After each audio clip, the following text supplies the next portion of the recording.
할렐루야. 오늘도 하나님께서 주시는 말씀을 통하여 위로와 평안이 있으시길 간절히 소망합니다. 창세기 5장은 이른바 인류의 첫사람이었던 아담의 자녀들 중에서도 세 번째 아들인 셋의 족보를 다루고 있습니다. 그리고 이 족보에는 우리가 평소에 들어보지 못해본 아주 굉장히 생소한 이름들이 대거 나오고 있다는 것을 우리는 쉽게 볼 수가 있어요. 저는 개인적으로 어릴 적부터 성경을 읽을 때마다 성경의 다른 부분들은 몰라도 족보가 나오는 부분만큼은 제가 정말 대강대강 읽었습니다. 왜냐하면 족보 부분이 방금 여러분께서 느끼셨겠지만 족보 부분이 굉장히 지겹기 때문이죠. 네. 알지도 못하는 사람들의 이름들을 읽어내려가는 것만큼 정말 힘든 일 없습니다. 그런데 성경의 족보 부분을 대하면서 이런 느낌 언제나 여러분께서 느끼셨겠지만 사실 저는 족보를 읽으면서 누군가가 큰 은혜를 받고 감동을 받고 눈물을 흘렸다는 이야기를 들어본 적이 없어요. 저는 성경에 나오는 족보 부분을 읽으면서 주님 그렇습니다. 제가 죄인입니다. 이러면서 가슴을 치면서 회개한 사람도 저는 본 적이 없습니다. 사람들의 이름만 나오는 더군다나 70%, 80% 이상의 이름들을 알지도 못하고 들어보지도 못하는 이름들이 나오는 이 성경의 족보가 여러분 재미있을 리가 없습니다. 그런데 성경의 족보와 관련해서 우리가 한 가지 알아야 하는 것이 있습니다. 성경에는 족보들이 짧은 형식이든 긴 형식이든 간에 여러 군데 나오게 되는데요. 성경의 족보들 가만히 보시게 되면 알지도 못하는 사람들의 이름만 무미건조하게 나열되고 있는 것이 아니라는 것을 여러분께서 아셔야 됩니다. 성경의 족보들은 사람의 이름 외에도 굉장히 중요한 것들을 우리들에게 이야기해주고 있습니다. 아니 오히려 족보에 나오는 이름들보다도 그 이름들 자체보다도 훨씬 더 중요하고 값진 진리를 우리들에게 가르쳐주고 있습니다.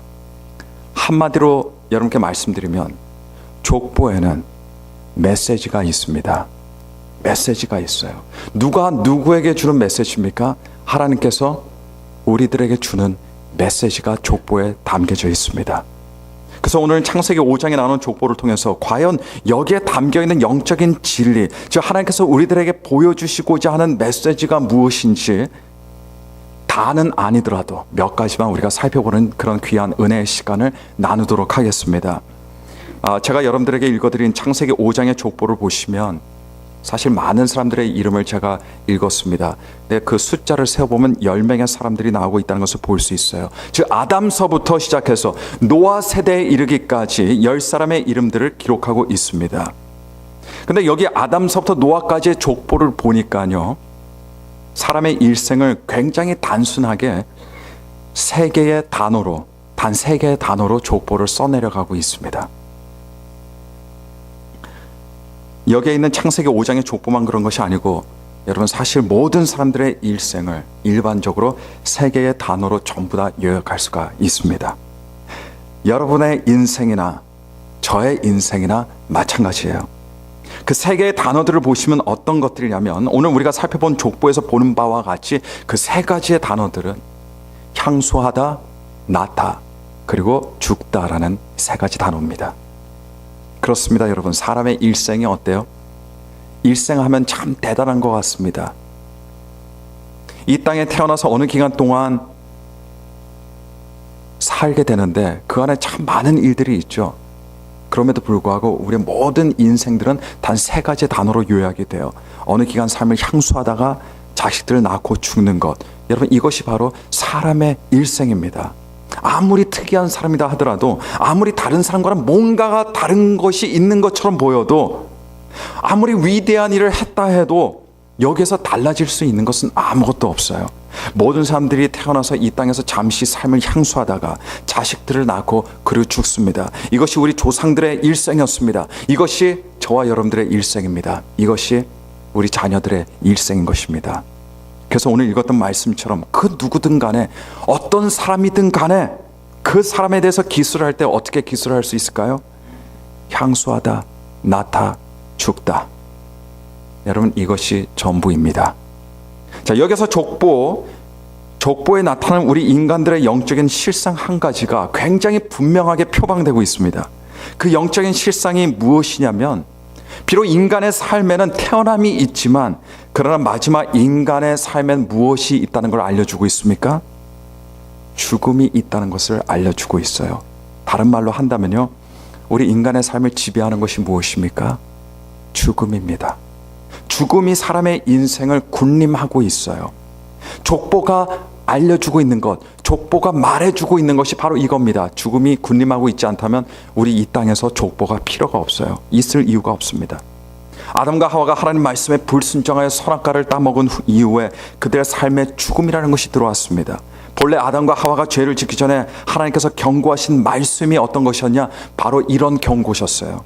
선악을 알게 하는 나무의 실과는 먹지 말라. 내가 먹는 날에는 정령 죽으리라.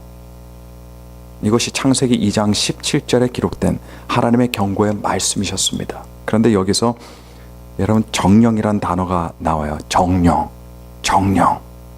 이 정령이라는 단어를 조금 더 쉬운 말로 번역하자면요, 그것은 반드시라는 말로 바꿀 수가 있습니다.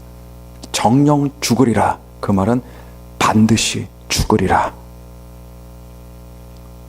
이 단어가 뜻하는 바는 사람의 인생을 죽음이 지배할 것이다라는 그런 말씀입니다. 죽음이 군림하게 될 것이라는 이 진리를 알려주고 있는 결정적인 단어가 됩니다. 그리고 아담과 하와가 하나님의 말씀에 불순종하여 선악과를 따먹는 그 순간부터 하나님의 경고의 말씀대로 인간에게 정령 반드시 죽음이 들어왔습니다. 여러분, 사람의 인생에는 반드시 결과가 있습니다. 인생을 살아가는 사람이 꼭 알아야 할 것이 이것이에요, 여러분. 자신이 행하는 모든 것들에는 결과가 있다는 겁니다. 사람이 자신의 행위에 대한 결과를 깨닫지 못하거나 느끼지 못할 수는 있습니다. 그러나 결과가 없을 수는 없습니다. 아담과 하와의 경우 그들이 하나님께 불순종하여 선악과를 따먹는 순간 그 결과로 하나님과 그들의 관계가 깨져버렸어요. 그것이 결과였어요. 그런 결과는 그것만으로 끝나지 않습니다. 모든 인류의 죽음이 들어와서 죽음이 모든 사람의 인생을 군림하기 시작했습니다. 이것이 결과입니다. 그래서 아무리 죽음을 피하고 싶다 해도, 아무리 의학기술이 발달해서 생명을 연장할 수 있다 해도, 아무리 죽음에 대해서 생각을 안 하려고 해도 죽음은 타락한 인간의 피할 수 없는 영적인 실상입니다. 오늘 본문 말씀인 창세기 5장을 보시면요, 사실 다른 성경의 대부분의 족보들과는 조금 다른 것이 한 가지가 있어요. 조금 특이한 것이 있습니다. 족보 부분만 나오면 성경을 덮어버리거나 아니면 다른 부분을 넘어가는 분들은 그 차이점을 보실 수가 없습니다. 하지만 오늘 말씀을 가만히 살펴보면 유일한 건 아니지만 그런 대부분의 족보와는 다르게 이 창세기 5장의 족보에는 사람의 이름들만 나오는 것이 아니에요. 사람들의 이름과 함께 무엇이 나오고 있냐? 이게 특이한 점입니다. 바로 삶의 기간, 수명이 함께 나오고 있어요. 그래서 창세기 5장에 나오는 족보를 보면 이런저런 사람들이 존재했다는 사실 외에도 뭐를 우리가 알 수 있습니까? 그 사람들이 얼마나 살았는지, 몇 년 동안 이 땅에서 살았는지를 우리가 알 수가 있습니다. 그런데 그들의 수명과 관련해서 또 굉장히 독특한 점이 한 가지 있어요. 이들이 모두가 오늘날과는 굉장히 다르게 굉장히 장수를 했다는 겁니다. 오래 살았다는 거예요. 창세기 5장에 나오는 단 한 사람의 경우만 제외하면요, 모두가 700년 이상을 살았습니다. 오늘날 우리의 현 시간은 참 많이도 달라요. 그런데 그 당시에 이런 긴 인간의 수명은요, 굉장히 자연스러운 것이었습니다. 전혀 이상할 것이 없었어요. 왜냐하면 노아의 홍수 이전과 노아 홍수 이후의 지구 환경이 굉장히 많이도 달라졌기 때문입니다. 노아 홍수 이전의 지구의 환경은 충분히 오늘날보다 훨씬 오래 살 수 있는 그런 기가 막힌 환경이었습니다. 그러나 노아 홍수 이후에 지구 환경에 많은 변화가 있어서 사람의 수명이 점점 짧아질 수밖에 없었습니다. 그래서 노아 홍수 이전의 사람들이 그렇게 오래 살 수 있었던 거예요. 어떤 분들은 700년, 800년, 900년 이렇게 넘도록 살았던 성경의 인물들을 보면서 아, 나도 그렇게 살고 싶다, 참 부럽다, 뭐 이런 생각을 가지시는 분들도 계실 거예요. 물론 어떤 분들은 그렇게 오래 살아서 뭐 하나 라는 이런 생각도 하시는 분들이 많이 계실 겁니다. 여러분께서 어떤 측에 계시는 분인지는 잘 모르겠어요. 근데 예전에 성경 공부 시간에 어떤 분이 성경에 오래 살았던 그 인물들에 대해서 이야기하면서 농담으로 이렇게 말씀하시는 것을 제가 들어본 적이 있습니다. 자기는 맨날 잔소리하는 자기 남편과 700년, 800년, 900년을 같이 살 생각하니까 너무너무 끔찍하다는 거예요. 네. 그래서 차라리 70년, 80년, 90년이 자기한테는 족하다 이렇게 웃으시면서 말씀하셨던 그런 기억이 납니다. 네. 오늘 우리 본문에 기록되어 있는 사람들의 긴 수명을 보면서 우리들은 이런저런 재미있는 상상을 할 수 있겠지만요, 그런 긴 사람들의 수명이 여기 족보에 드러나는 더 중요한 영적인 실상을 못 보게 가리는 일이 없기를 바랍니다. 이 족보에 나타나는 사람들의 수명이 말해주는 것이 있어요. 괜히 그 수명이 창세기 5장에 기록된 것이 아닙니다. 괜히 700년, 800년, 900년 그렇게 기록된 것이 아니에요. 자, 그 긴 수명이 우리들에게 말해주고 있는 진리가 무엇입니까? 사람이 짧게 살든 오래 살든 사람의 인생을 군림하고 있는 것이 무엇이라는 겁니까? 그거는 죽음이라는 겁니다. 죽음이라는 거예요. 아무리 지구의 환경이 달라서 오래 산다 해도 결국은 이 땅에서 인간의 운명은 죽을 운명을 피할 수 없다는 것을 우리들에게 보여주고 있습니다.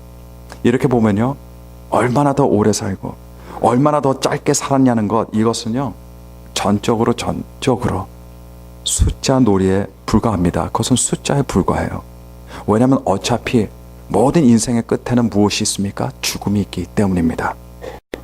여러분, 실제로 있었던 일입니다. 번듯하고 좋은 직장을 다니던 어떤 한 사람이 직장 동료와 함께 퇴근길에 떡볶이를 파는 포장마차에 들렸습니다.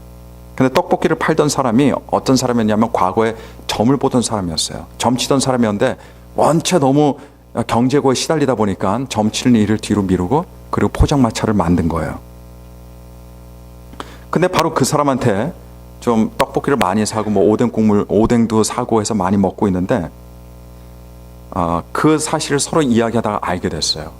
그 포장마차 주인이 바로 점쟁이였다는 사실을. 그러면서 그 사람이 자기 점을 봐달라고 했습니다. 네, 장난식으로 말했어요. 그러자 주인이 점을 봐줬습니다.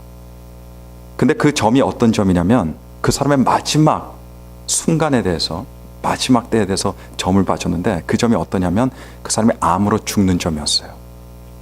이 점쟁이가 왜 포장마차를 하는지 여러분께서 이제 아마 이해가 되실 거예요.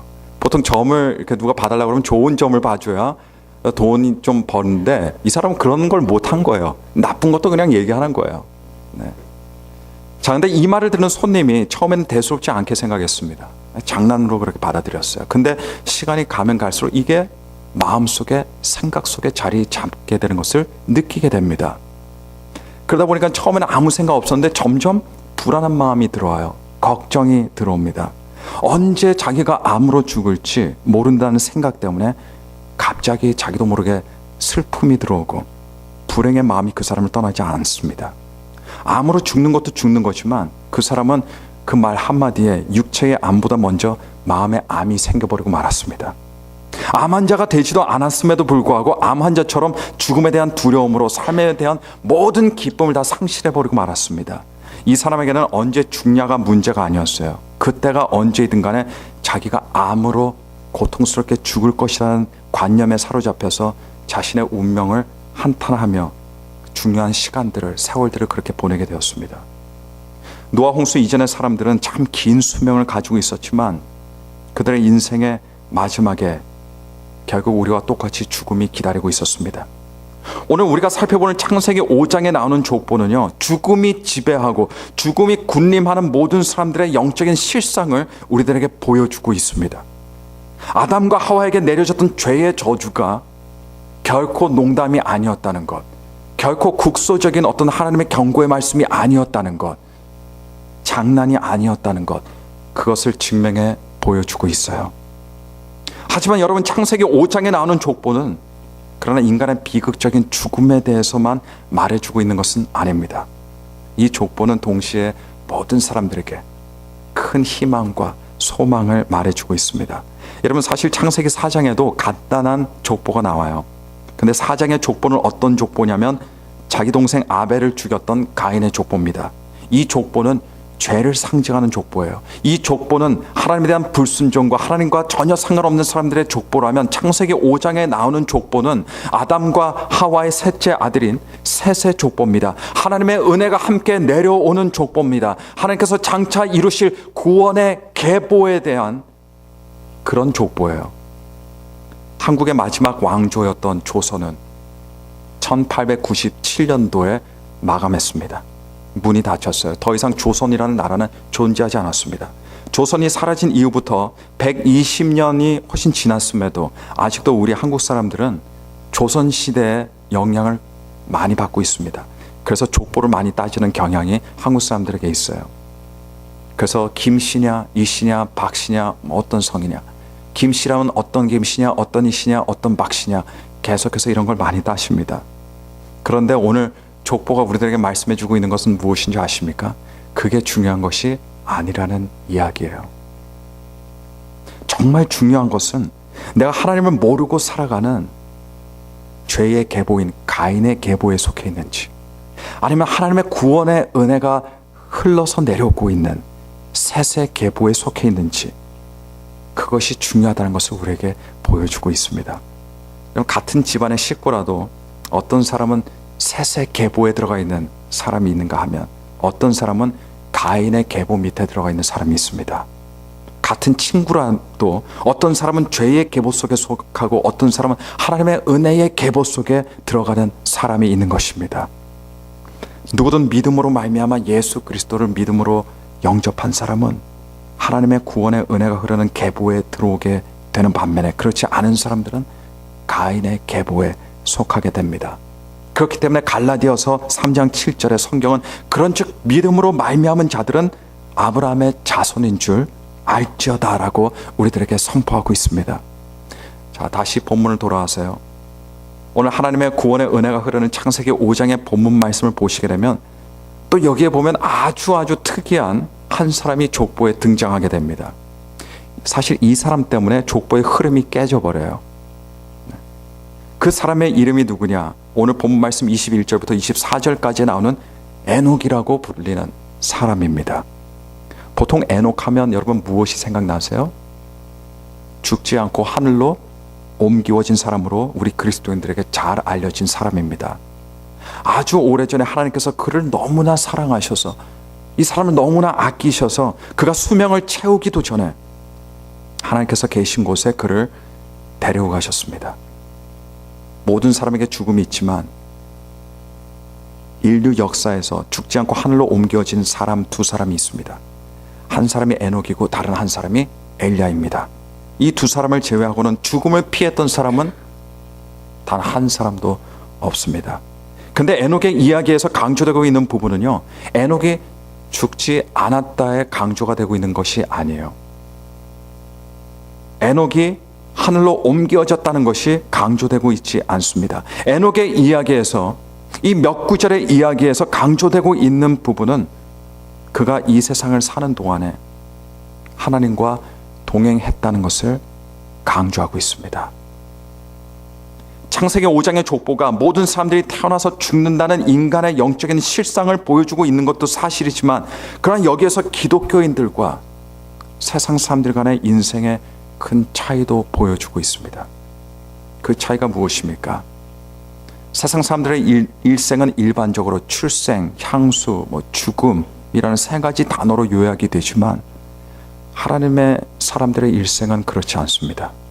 하나님의 자녀들의 일생은 세 가지가 아니라 네 가지 단어로 요약이 될 수 있어요. 그것이 무엇이냐? 그 네 가지가 무엇이냐? 출생, 향수, 동행, 그리고 죽음입니다. 그래서 에녹의 경우를 봤더니 다른 사람들은 죄다 태어나서 얼마만큼 향수하다가 죽었다라고 말하지만 에녹에 와서는 하나님과 동행하였더라 라는 사실을 첨가해서 우리에게 설명하고 있는 것을 우리는 볼 수가 있습니다. 죄의 계보 속에 속한 사람들과 영의 계보에 속한 사람들은요, 겉으로 보기에는 똑같아 보입니다. 하나님의 자녀들과 세상 사람들 사이를 보면요, 별로 큰 차이가 느껴지지 않을 때가 많아요. 그러나 하나님의 자녀는 하나님의 자녀고 세상의 사람, 세상에 속한 사람입니다. 결코 같을 수가 없습니다.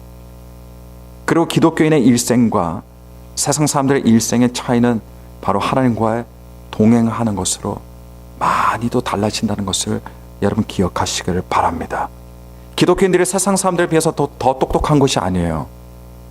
더 성숙한 것도 아닙니다. 하지만 세상 사람들이 할 수 없는 것을 그리스도인들이 하면서 살아가요. 그것이 무엇입니까? 그리스도인들은 하나님과 동행하는 축복의 삶을 살아간다는 겁니다. 여러분, 우리에게 참 은혜스럽고 좋은 단어들이 많지만 그 중에서도 늘 제 마음을 뛰게 하는 단어가 있습니다. 언제나 들으면 들을수록 참 좋은 단어가 있어요. 이 말을 들으면 마음의 태도가 달라집니다. 이 단어만 생각하면 생활의 태도가 달라져요. 마음의 부정적인 것들이 싹 사라집니다. 긍정적인 믿음의 생각들이 들어옵니다. 자, 그 단어가 무엇이냐? 바로 동행이라는 단어입니다.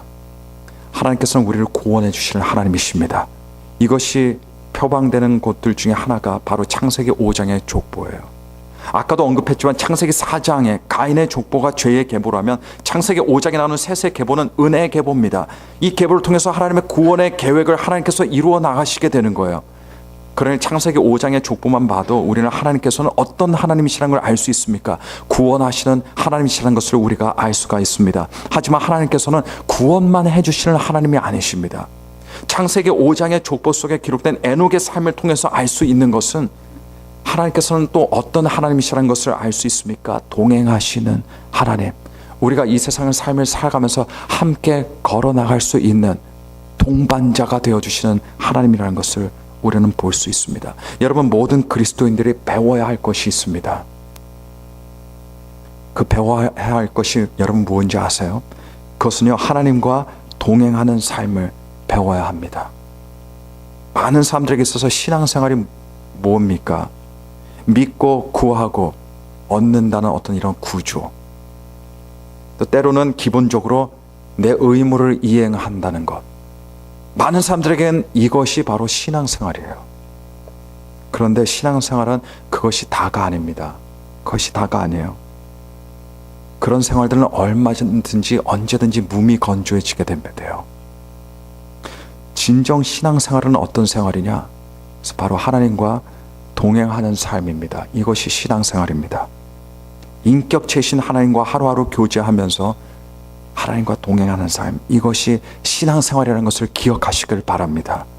참된 신앙의 길을 걷는 그리스도인들이 반드시 깨닫게 되는 것이 한 가지가 있어요. 성숙한 신앙으로 접어드는 사람이라면 반드시 알게 되는 것이 한 가지 있습니다. 그것은 신앙은 단순히 율법을 지키고 규율을 지키고 착하게 살고 정의롭게 사는 것이 아니라는 거예요. 시편 73편에는 여러분 한 시가 나오는데 바로 아삽이라는 사람이 지은 시가 나오고 있어요. 아삽이라는 사람은 비록 우리와는 다른 때에 살았던 사람이었지만 옛날이나 지금이나 세상은 여러분 달라진 것이 하나도 없어요. 그때도 이때처럼 많은 불의가 있었습니다. 그때도 이때처럼 삶이 힘들었어요. 그런 상황 가운데서도 아삽도 많은 고민을 하며 살아갔습니다. 한 인간으로서, 한 사람으로서 그도 좌절하고 절망하며 괴로워하기도 했습니다. 특히 자신이 가지고 있는 어떤 신앙의 이상과 자신이 지금 살고 있는 현실의 괴리감 때문에 크게 실족하기도 했습니다. 그런데 그가 나중에 깨달은 것이 있어요. 그가 성숙하면서, 그가 자라면서, 그가 커가면서 깨달은 것이 하나 있습니다. 그것은 바로 현실로 괴로워할 필요가 없다는 것을 아삽이 깨달았습니다. 왜냐하면 그에게 있어서 정말 가장 큰 축복은 하나님과 동행하는 것이라는 것을 깨달았기 때문이었습니다. 매일의 일상 속에서 하나님께 가까이하고 하나님과 깊은 사귐을 갖는 것이야말로 여러분 이것이 사람이 누릴 수 있는 최고의 축복이고 최고의 행복이라는 것을 이 아삽이 깨달았기 때문이었습니다. 이전만 하더라도 그는 삶의 기쁨을 추구했을지 모릅니다. 그 기쁨을 얻기 위해서 그래서 하나님을 믿었는지도 몰라요. 삶의 평안을 위해서 아삽이 하나님께 기도했는지도 모릅니다. 삶의 만족을 위해서 그래서 신앙을 가졌는지도 몰라요. 그런데 그 모든 것들이 알고 봤더니 아삽이 나중에 봤더니요, 모든 것이 거꾸로였다는 것을 깨달았습니다. 그러니까 그는 반대의 신앙생활을 했던 거예요. 아삽은 기쁨을 얻기 위해 하나님을 섬겼지만 알고 봤더니 하나님을 얻으니 기쁨이 따라오는 것을 알게 되었습니다. 아삽은 평안을 위해서 하나님께 기도했더니 알고 봤더니 하나님을 따르니까 무엇이 옵니까? 평안이 오는 것을 느끼게 되었습니다. 아삽은 삶의 만족을 위해서 하나님을 믿었더니 알고 봤더니 그것이 아니라 하나님을 믿었더니 삶의 만족이 생기는 것을 체험한 겁니다. 성숙한 그리스도인들이 단 한 사람의 예외도 없이 깨닫는 것이 무엇이냐? 바로 이것입니다. 사람이 이 땅에서 누릴 수 있는 가장 큰 행복은 하나님께 뭔가를 받는다는 것보다는 바로 하나님과 동행할 수 있다는 것이, 이것이 사람이 이 땅에서 누릴 수 있는 가장 큰 행복이요 축복이라는 사실을 기억하시기를 바랍니다. 오늘 창세기 5장에 나오는 에녹의 이야기가 우리들에게 바로 이런 진리를 보여주고 있습니다. 하나님의 사랑은 언제나 하나님의 사람들과 함께합니다. 그리고 하나님의 사람은 어떤 사람이냐? 하나님과의 사귐을 구하고 하나님과 동행하는 사람이라는 것을 보여주고 있습니다. 에녹은 여러분 몇 년 동안 하나님과 동행했다라고 말씀하고 있습니까? 기억나세요? 3년이 아니죠. 30년이 아닙니다. 300년입니다. 300년. 여러분 300년이라는 것은 여러분 무엇을 의미할까요? 여러분 우리 짧은 인생에도 보면요, 보통 일상생활은 굉장히 지루해요. 굉장히 몸이 건조해질 때가 많습니다. 그렇죠? 우리 짧은 인생, 심지어 10대 아이들도 그것을 느끼며 살아요. 이 세상을 단 10년, 20년 살았던 사람들도 느끼는 겁니다. 30년, 40년, 50년, 60년, 70년 살았던 사람들 살아가면서 별의별 일들을 다 겪어요. 3년이라는 그 기간, 그것이 무엇을 의미합니까? 그 안에 얼마나 많은 좋은 일들이 있었고 얼마나 많은 나쁜 일들이 있었겠어요. 얼마나 많은 슬픈 일들이 있었겠습니까? 얼마나 많은 좌절의 순간들이 있었겠습니까? 300년 동안 재밌고 신났던 그런 순간들이 과연 몇 번이었을까요? 대부분의 시간들은요, 몸이 건조하고 지루한 일상생활이었습니다. 그러나 에녹은 그런 가운데서도 그 300년을 줄곧 하나님을 의식하면서 하나님을 인정하면서 하나님과 동행했다는 겁니다. 삶에 업이 있을 때가 있고 삶에 다운이 있을 때가 있어요. 그러나 중요한 것은 업일 때든 다운일 때든 하나님과 동행하는 것이 중요한 겁니다. 이것이 하나님과 동행하는 삶입니다. 좀 아까 제가 암으로 죽을 것이라는 점을 받았던 사람에 대해서 말씀을 드렸습니다. 근데 제가 다 말씀드리지 않았어요. 제가 끝내지 않았습니다. 제가 지금 끝내드리겠습니다. 자신이 받은 점이 맞는지 틀린지도 몰랐지만 완전히 엉터리 점을 보는 사람이었을 수도 있었어요. 그러나 그 사람으로 인해서 죽음이라는 것을 이 사람이 의식하게 되었습니다. 그리고 죽음을 의식한 순간 이분은 인생의 허무함 속에서 방황을 하다가 두려움 속에서 살다가 도저히 자기 힘으로는 어떻게 안 되겠는 거예요. 그래서 교회에 나오게 되었습니다. 기독교에 대해서 아무것도 몰랐지만, 하나님에 대해서 아무것도 몰랐지만 이분이 말씀을 듣고 예배를 드리는 가운데, 신앙생활을 하는 가운데 믿음이 생겼어요. 예수님을 영접했습니다. 그런데 예수님을 믿고 신앙의 길을 걷는 순간부터 그의 마음에, 그의 생각에, 그의 인생에 굉장히 큰 변화가 생겼습니다. 그때부터 삶이 즐거워졌어요. 그때부터 행복해졌습니다.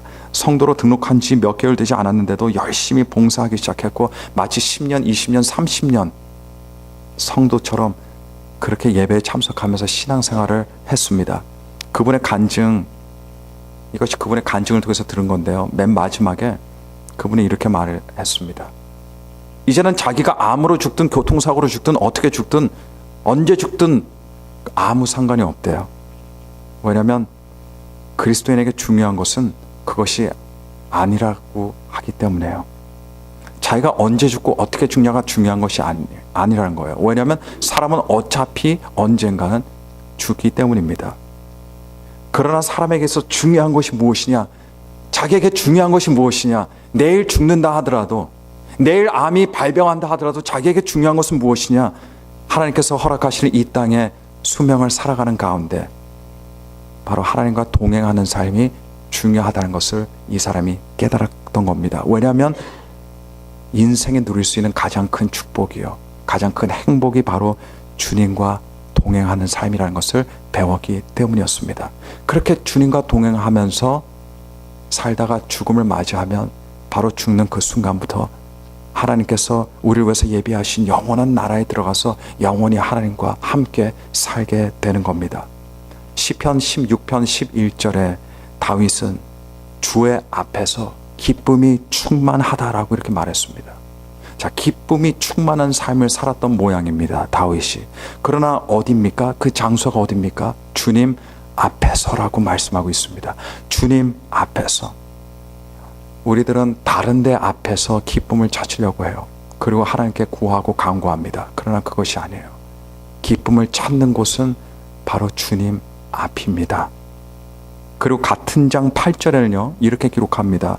내가 여호와를 항상 내 앞에 모시며 그가 내 우편에 계심으로 내가 요동치 아니하리라. 그의 인생에 좌절하는 순간이 없었기 때문에, 그의 인생에 어려움이 없었기 때문에, 그의 인생에 어떤 나쁜 것이 없었기 때문에 그의 삶에 기쁨이 충만했던 것이 아니라, 그런 삶 가운데서도 하나님께서 바로 다윗과 함께 계셔 주셨기 때문에, 다윗이 하나님을 바로 앞에 모시고 살아갈 수 있었기 때문에 그가 기쁨으로 충만하고 요동치 아니했다는 사실을 선언하고 있다는 겁니다. 아마도 다윗에게도요, 다윗은 꽤 오래 살았습니다. 근데 그에게 있어서 그의 수명은 아마 숫자에 불과했을 겁니다. 숫자에 불과했을 거예요. 대신 다윗은 하나님과 동행하는 그 기쁨으로 살았을 것이라고 저는 그렇게 생각합니다. 여러분들도 예수님 안에서 생명을 얻으시고 그리고 이 세상 살아가실 때 바로 그 예수님과 함께 동행하시는 그런 기쁨을 누리시며 살아가시길 바랍니다. 여러분, 신앙인들은 혼자 괴로워할 필요 없습니다. 혼자 화를 내고 있을 필요가 없어요. 혼자 고독해하며 외로워할 필요가 없습니다. 하나님께서는 그렇게 우리의 삶을 의도하시지 않으셨습니다. 하나님과 함께 동행하는 삶을 통해 우리의 진정한 의미를 찾고 진정 의미 있는 삶을 살아가게 됨을 믿으시기를 바랍니다. 우리 함께 들은 말씀 생각하면서 우리 다 함께 기도하시겠습니다. 기도하실 때 하나님 아버지, 하나님께서 우리들에게 성령님을 보내주셨습니다. 그 성령님을 보내주신 이유가 바로 매일 일상생활에서 하나님과 동행하며 살아가기 위함임을 주님 다시 한번 깨닫습니다. 매 순간마다 주님을 인정하게 하시고 그리고 주님과 동행하는 복된 삶을 살게 하여 주옵소서. 우리 인생의 미래에 어떤 일이 있을지 아무도 모릅니다. 우리가 어떤 인생의 길을 걸어가게 될지, 어떤 순간들이 우리에게 닥치게 될지, 우리의 마지막 순간이 언제가 될지는 아무도 모릅니다. 그러나 우리에게 중요한 것은 그것이 아닙니다. 바로 하나님께서 생명을 주신 이때에, 이 순간에 우리 하나님과 주님과 동행하는 삶이라는 것을 깨닫게 하여 주시니 감사합니다. 오늘 동행하는 기쁨을 누리게 하시고 바로 하나님을 앞에 모시고 살아가는 그런 사람들이 되게 해달라고 우리 함께 회개하며